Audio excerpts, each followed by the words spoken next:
For a moment, in an odd and uncharacteristic moment of infatuation, she considered making him into her consort. Myself.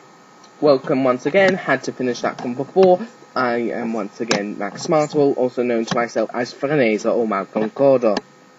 And yes, Google Translate is stupid. It is not contention, it is discord. Doi. Let's go past the pleasantries rather fast. It is still cloudy here in South River, which I call it because it's south of a river. I'm not saying which one. That's a secret. We don't want any misery style antics to happen. Morning, Mum. So let's just continue on with the story here. Mismagius Mischief, part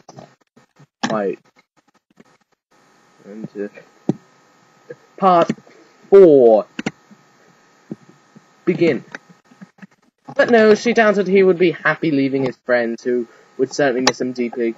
And alas, it seemed another one of the group of Pokemon was already deeply in love with Pikachu. And while Phantasma was somewhat jealous, she was not petty enough to let her own desires interfere with true love. Well, unless she was playing matchmaker, which was an entirely different matter altogether. She giggled mischievously as all sorts of diabolical plots on how to couple up the group's many oblivious lovers filtered through her ancient and complex mind. Putting aside the issue of Pikachu's reward, which would have to be much more considerable than any others, seeing as how he was the one who physically destroyed her prison in the first place, she moved on to the matter of what to do for Brock and his Pokemon. The young man had many admirable qualities. He was responsible, a good friend, skilled at cooking and caring for other people, excellent at treating and helping Pokemon, an aspiring breeder, and also, sadly, a bit of a leck. Well, okay, maybe that's a bit of an understatement. All the images of naked dancing woman in the young man's mind almost made Phantasma sick. She immediately decided on what she would give to Brock, something that both fulfilled his desire, sort of, and taught him a lesson to boot. The desires of Brock's Pokemon were much less disgusting, and granting most of them would fit in well with what she had in mind for their trainer. Sudowoodo just wanted a girlfriend. Happini wanted a mother, or father, since she wasn't sure what gender her parent Brock was, and Krogunk wanted... She burst into malevolent laughter. Oh, that was just too funny. She knew she was going to enjoy granting these wishes. The young girl, Dawn, wanted to be a top Pokemon coordinator. Phantasma didn't think that would be a difficult wish to grant. Her Piplup, envious on Dawn's rival /friend, Ennie's Prinplup, wanted to be an Empoleon. That wouldn't be too hard to bring about either. Dawn's Veneeri was one who was deeply in love with Pikachu, and while Phantasma couldn't help wishing it otherwise, she knew she was obliged to bring the two together. The hyperactive Pachirisu wanted a mountain of Poffin, something she wasn't sure would be very good for her health, but she'd give it to her anyway. And the monkey Ambipom wanted Ash Ketchum's hat, and to be the ruler of the small village for a year because she thought she'd deserved it and had been cheated out of her rightful crown. Phantasma's sweat dropped at this, but suppose she could arrange for it to take place. The young boy Max was a bit more complicated. He either wanted a Pokemon so he could be a trainer, wanted to be a Pokemon, or wanted to become a baby again to take care of him and give him everything he wanted so he didn't have to grow up just yet. She sweat dropped initially, but then realized the way she could fulfill two of these three desires, while at the same time granting the wishes of some of the others as well. Killing several Spearow with a single Shadow Ball. Oh, it's 2 birds with 1 stone. She giggled nefariously as she plotted out all the details. Max's sister May wanted... Oh dear.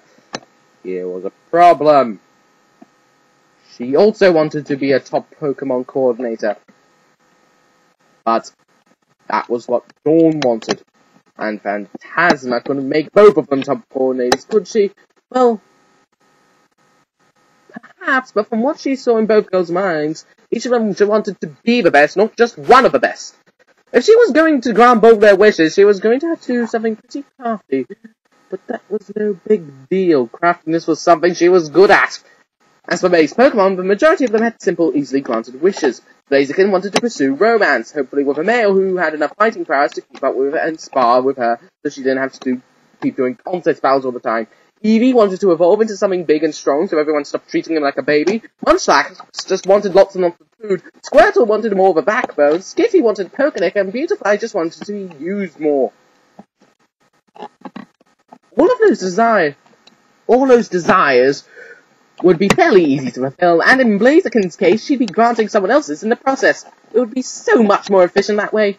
Misty. She was an interesting character whom Phantasma immediately liked and felt sympathy for. She had two heartfelt desires warring in her heart. One was to become beautiful, because she didn't believe she was. Her self-esteem was in tatters due to a lifetime of living under three gorgeous sisters who had constantly mocked her for being younger, scrawnier, and less attractive than they, while her second desire was for Ash to love her. Much as Baneri had deep feelings for Pikachu, Misty was deeply in love with Ash, but he didn't notice being too dense and oblivious to recognize that he liked her that way. Well, Phantasma knew at once she had to do something about that. She would grant both of Misty's desires in one fell swoop. She had to, in the name of love! In the name of love! More love. Plus, it would be fun to do. I saw Misty's Pokemon, the little Azrael, child of another trainer's Marill, wanted to know who its father was. Phantasma could provide that information. Misty's Gyarados wanted to eat Misty's sisters without permission. She'd have to think about that. Psyduck wanted to be a movie star. Politoed wanted to be the leader of a cheerleading squad. And Corsola didn't seem to want much else other than for Psyduck to either die or learn how to swim. The last of her rescuers was the Pokemon trainer and Sinnoh League champion Cynthia, whom Phantasma immediately found herself liking. She was strong, intelligent, and didn't seem to want much more than to keep living an exciting and adventurous life, and to learn all there was to know about history, mythology, and legendary Pokemon. Her own Pokemon, on the other hand, didn't really want anything more than to get some rest because they were flat out exhausted from all the fighting they had done over the last few weeks.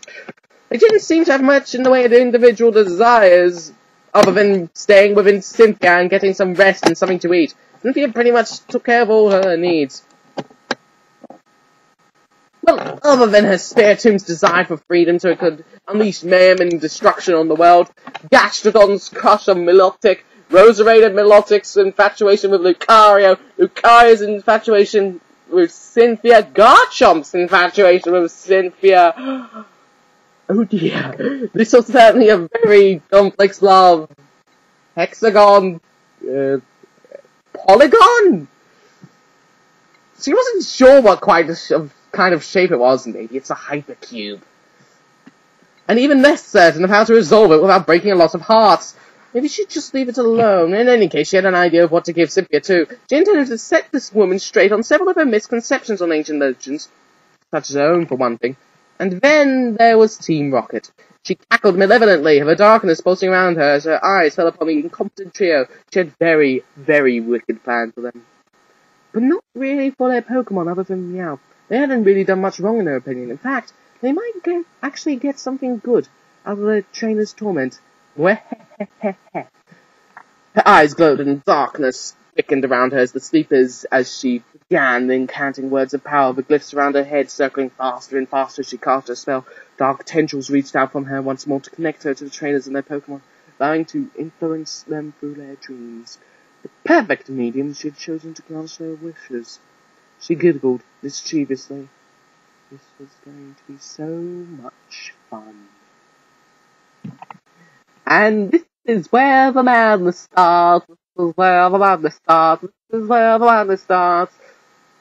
But we'll have to wait until the end of the video. So this will be my first ending thing. Guten Tag, everyone. And that's sort of pseudo-German in a way that isn't German at all. I can also do a veiled accent for the ending if you want, so just read it in the comments, which may be down here or up here. The title's anywhere along these lines, because it might change. Anyway, Guten Tag, morning!